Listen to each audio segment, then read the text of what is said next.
mebel bilan shug'ullanishimizga 6-7 yil bo'lib qoldi. Bu kasbda akamdan o'rgandim. Ustozlarimiz ham bor. Ulardan ko'nikmalarni olib, shu ishni davom ettiryapmiz.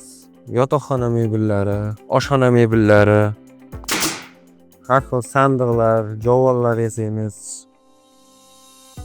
Yosh bolalarga divanchalar yasaymiz. Xomashyolarni Namangandan olamiz. Bankdan kredit oldik. Ishchi o'rnini kengaytirib, xomashyolarni ko'proq oldik. Mahallamizdan 3 nafar yoshlarni ish bilan ta'minladik.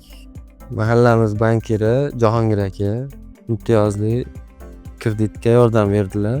Imtiyozli kreditimizni yopib olsak, yana qo'shimcha imtiyozli kredit olib, qo'shimcha texnikalarimizni yana olamiz.